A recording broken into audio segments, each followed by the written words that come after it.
안녕하세요. 동국대학교 안영찬 교수입니다. 저 안영찬 교수의 2026 비즈니스 렉처에 오신 것을 환영합니다. 이번 특강 주제는 정의란 무엇인가입니다. 강의는 총 10강으로 구성될 예정입니다. 약 10회차의 강의에서는 정의의 개념은 무엇이고 정의의 철학적, 실천적 함의에 대해 탐구할 것입니다. 또한 이러한 정의가 사회 구조와 개인 행동에 어떻게 영향을 미치는지 그 메커니즘에 대해서도 살펴볼 예정입니다. 다양한 재미있는 사례도 함께 소개해 드릴 예정이기에 너무 딱딱하고 지루하지는 않을까 하는 걱정은 접어두셔도 될 것 같습니다. 그러면 이제 본격적으로 강의를 시작해 볼까요? 본격적인 강의 시작 전에 여러분께 간단한 질문을 한번 드려볼까 합니다. 여러분, 혹시 공정이 무엇이라 생각하시나요? 내가 공정이라 부르는 것은 결과의 공정일까요? 아니면 절차의 공정일까요? 그것도 아니라면, 아니면 존엄의 공정인 걸까요? 오늘 강의와 앞으로 이어지는 정의란 무엇인가 강의에서 그 해답을 함께 찾아보시죠. 이 강의는 마이클 샌델의 저서 정의란 무엇인가를 바탕으로 저 안영찬 교수만의 인사이트를 더하여 구성하였습니다. 오늘은 제1강 옳은 일 하기입니다. 정의의 세 가지 접근법을 이해하기 위해 우리는 행복 극대화, 자유 존중, 미덕 추구라는 서로 다른 관점을 탐구합니다. 이러한 관점은 재난, 전쟁, 금융위기 등 현실의 도덕적 딜레마를 분석하는 데 유용합니다. 도덕적 추론 훈련을 통해 판단과 원칙 사이를 오가며 자신의 도덕적 신념을 명확히 할 수 있습니다. 정의를 이해하는 세 가지 방식은 핵심 프레임워크로 구성됩니다. 첫째, 행복 극대화는 최대 다수의 최대 행복을 추구합니다. 둘째, 자유 존중은 개인의 권리와 선택의 자유를 보장합니다. 셋째, 미덕 추구는 좋은 삶과 시민의 덕성을 함양합니다. 이러한 방식은 소득과 부, 의무와 권리, 권력과 기회를 어떻게 분배할지에 대한 방향을 제시합니다. 도덕적 딜레마는 구체적 상황에서 시작해 보편적 원칙으로 나아가는 철학적 여정입니다. 특정 상황에 대한 판단과 그 판단을 뒷받침하는 원칙 사이를 오가며 우리의 도덕적 신념을 명확히 하고 정당성을 검증합니다. 2004년 여름 허리케인 찰리가 플로리다를 강타하며 22명이 목숨을 잃고 110억 달러의 손실이 발생했습니다. 이후 생필품 가격이 폭등했는데 얼음 주머니는 $2에서 $10, 가정용 발전기는 $250에서 $2,000, 모텔방은 하루 $40에서 $160로 올랐습니다. 이러한 상황에서 시장이 견디는 가격을 요구하는 것이 정당한가에 대한 논쟁이 일어났습니다.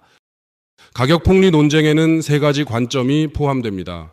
토마스 소웰과 같은 시장 옹호자들은 높은 가격이 공급과 효율적인 분배를 촉진하며 공정한 가격이 존재하지 않는다고 주장합니다.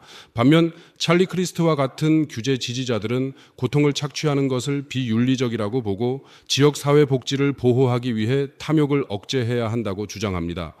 행복 관점은 전체적인 행복과 개인의 고통을 대조하는 반면 자유 논쟁은 자발적인 교환과 강압적인 선택을 비교하며 미덕은 시장 효율성과 탐욕 통제를 대조합니다.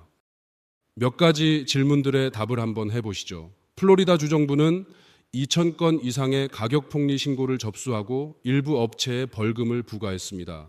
이러한 가격 폭리 처벌법은 정당한가요? 아니면 자유시장을 방해하는 것인가요? 높은 가격이 실제로 더 많은 공급을 유도해 재난 복구를 앞당긴다면 탐욕을 인정하는 악마의 거래를 받아들여야 할까요?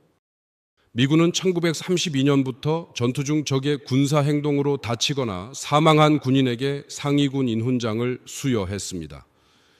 이라크, 아프가니스탄 전쟁 이후 외상 후 스트레스 장애 진단을 받는 재향 군인이 급증했습니다. 최소 30만 명이 정신적 외상에 시달립니다. 정신 손상도 신체 손상처럼 훈장 수여 대상에 포함해야 할까요? 퍼플 하트를 수여하는 기준에 대해 논의되고 있습니다.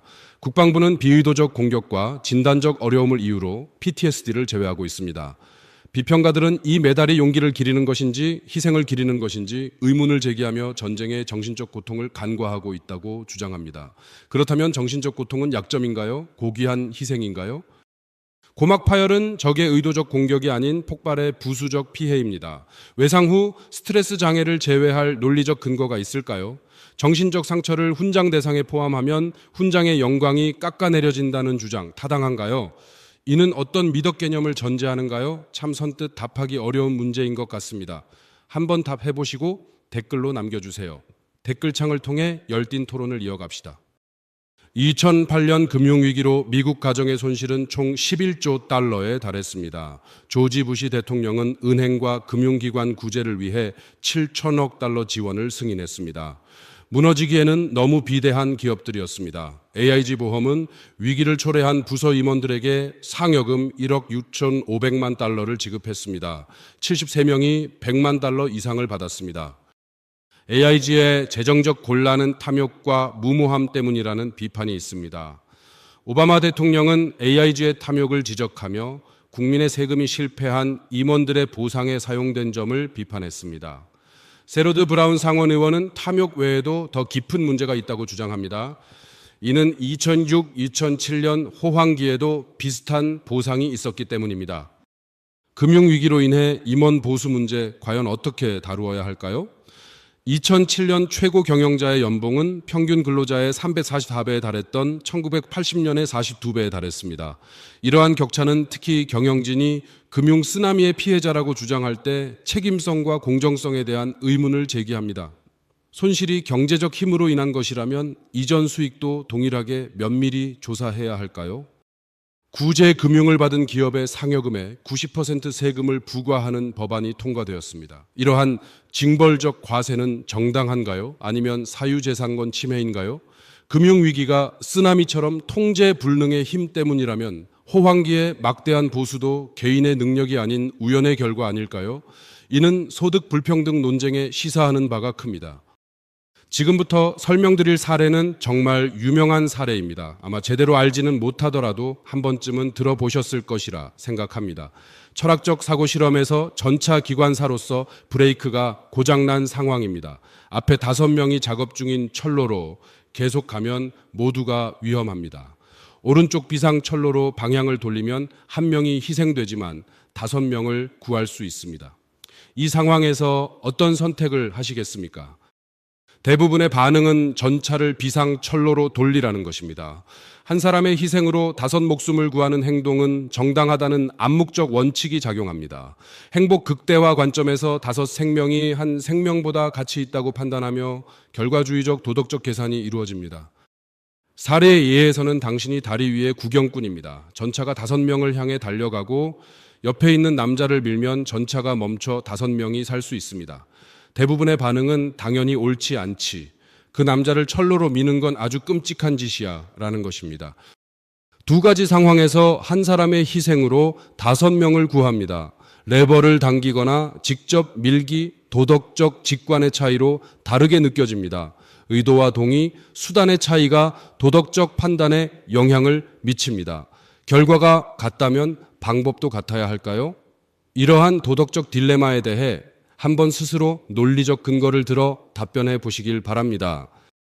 사례에서는 레버를 돌려 큰 남자가 떨어지게 하여 전차를 막습니다. 이 경우 직접적인 신체 접촉 없이 5명을 구할 수 있습니다. 그러나 이 행동이 도덕적으로 옳은가에 대한 질문이 제기됩니다. 레버를 돌리는 것이 전차 방향을 바꾸는 것보다 더 도덕적 문제를 야기할까요? 도덕적 원칙을 적용할 수 있는지에 대한 질문은 복잡합니다. 전차 방향 전환, 남자 밀기, 레버 떨어뜨리기 모두 각기 다른 도덕적 통찰을 요구합니다. 단순한 소심증이 아닌 더 많은 생명을 구하는 것이 도덕적으로 옳은지 아니면 그 과정에서의 도덕적 통찰이 중요한지 고민해야 합니다. 2005년 6월 아프가니스탄에서는 미 해군 특수부대 시일 소속 마커스 루트렐 하사와 수병 3명이 탈레반 지도자를 찾는 비밀 임무 중 예상치 못한 조우를 했습니다. 비무장 민간인인 농부 2명과 14세 소년이 염소 100마리를 몰고 나타났고 이들을 죽이거나 풀어주는 선택의 기로에 놓였습니다. 루트렐과 팀은 적의 전선 후방에서 임무를 수행 중이었습니다. 그들은 양치기들을 풀어주기로 결정했지만 1.5시간 후 탈레반 80, 100명에게 포위되었습니다. 전후 3명이 사망하고 구조 헬기 격추로 16명이 추가로 사망했습니다. 루트렐만 중상을 입고 생존했습니다. 루트렐은 자신의 결정이 평생을 괴롭힐 것이라 회고합니다. 3명을 죽여 19명을 살릴 수 있었다면 그 선택은 정당했을까요? 염소치기들이 탈레반 동조자일 수도 중립자일 수도 있었던 불확실성 속에서 실제 삶의 선택은 결과를 확신할 수 없었습니다. 루트렐이 염소치기를 풀어주면 탈레반에게 알려져 19명이 죽을 것을 확실히 알았다면 염소치기를 죽이는 것이 정당화될까요? 염소치기들이 탈레반 동조자가 아니라 강요에 못 이겨 위치를 알려준 중립적 민간인이라면 도덕적 판단이 달라져야 할까요? 희생자의 죄 없음의 정도가 중요한가요? 도덕적 추론은 철학적 출발점에서 시작됩니다. 첫 단계는 직관적 판단으로 전차를 비상철로로 돌리라는 것입니다. 두 번째 단계는 원칙 찾기로 한 사람을 희생해 여러 사람을 구하는 편이 낫다는 것입니다. 세 번째 단계는 원칙 시험으로 남자를 밀어야 한다는 건 잘못된 것 같다는 것입니다. 도덕적 추론은 개인적 성찰과 구체적 판단을 통해 이루어집니다. 특정 상황에 대한 직관과 일반 원칙을 바탕으로 판단을 뒤집는 이유를 반례 검토합니다. 원칙이 적용되지 않는 경우 수정과 조정을 통해 판단 또는 원칙을 제고하며 공동체적 대화가 필요합니다. 이는 플라톤의 동굴 비유처럼 편견과 관습에서 벗어나 구체적 경험과 판단을 기반으로 해야 합니다. 이처럼 정의 논쟁의 특징은 이견의 불가피성입니다. 민주사회에서는 옳고 그름, 정의와 부정에 관한 이견이 가득합니다. 낙태, 세금, 소수집단 우대정책, 고문 등 다양한 주제가 논의됩니다. 도덕적 신념은 가정교육, 신앙, 문화에 영향받지만 이성적 설득이 불가능한 것은 아닙니다. 때로는 한 사람의 주장에 우리 마음이 바뀌기도 합니다.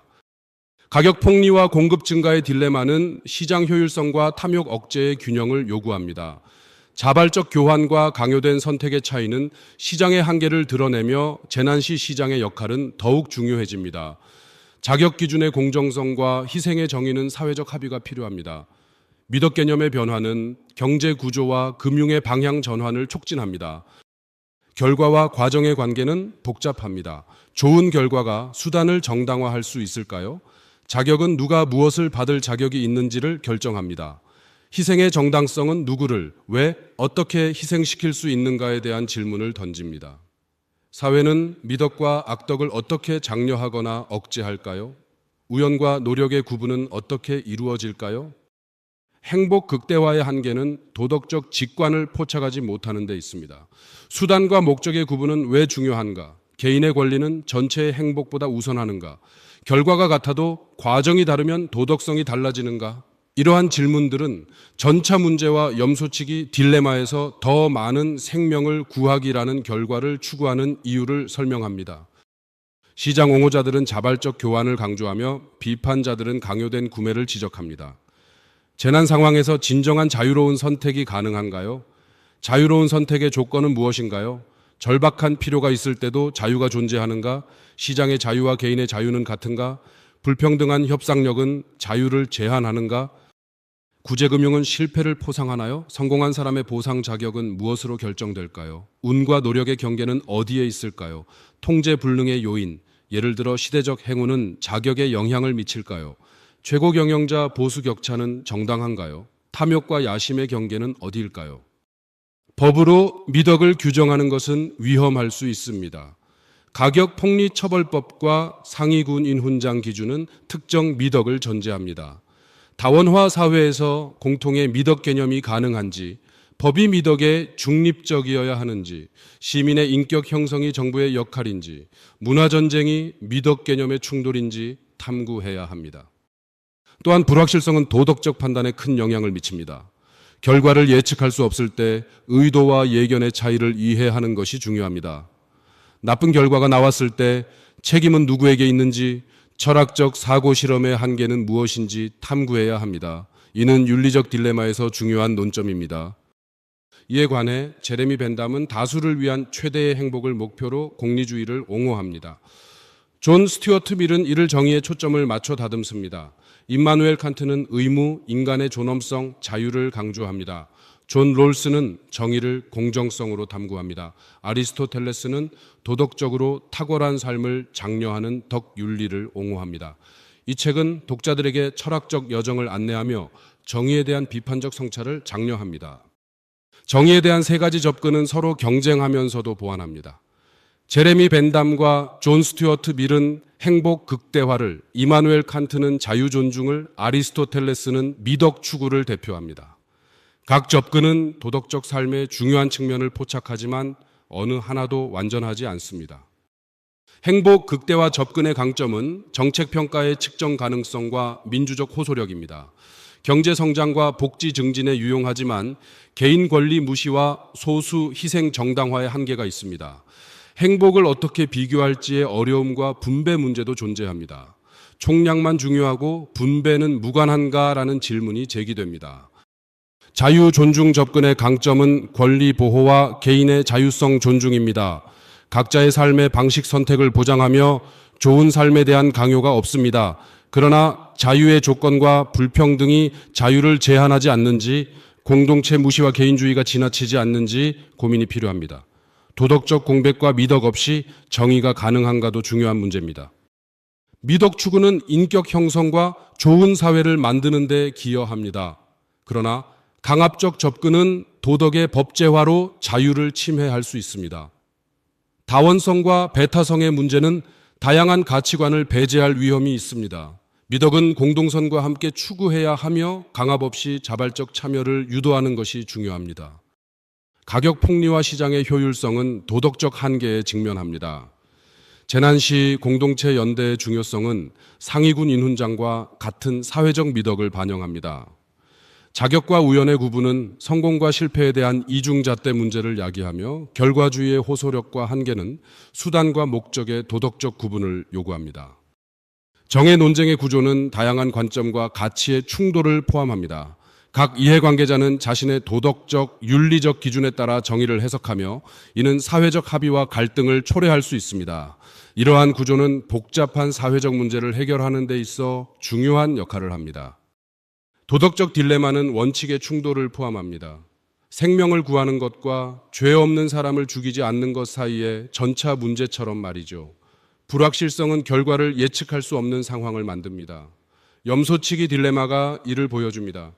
가치의 비교 불가능성은 생명, 자유, 존엄을 어떻게 저울질할지에 대한 문제를 제기합니다.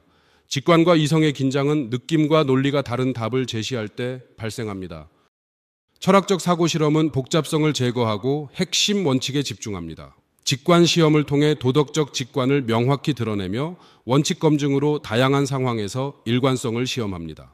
대화 촉진을 통해 생산적 토론을 가능하게 합니다. 그러나 현실은 더 복잡하며 불확실성과 맥락이 중요합니다. 현대 정치 논쟁은 경제 정책이나 법률 문제로 보이지만 그 근본에는 정의에 관한 질문이 있습니다. 소득 불평등, 부자 증세와 자유시장, 소수 집단 우대 정책, 동성혼, 테러 용의자 고문 등은 평등한 권리와 전통적 가치, 안보와 인권 사이의 갈등을 드러냅니다. 문화전쟁의 본질은 정의에 관한 상이한 이해입니다. 보수와 진보, 종교와 세속, 전통과 변화의 대립은 정치적 이념과 가치관의 세대 차이로 나타납니다.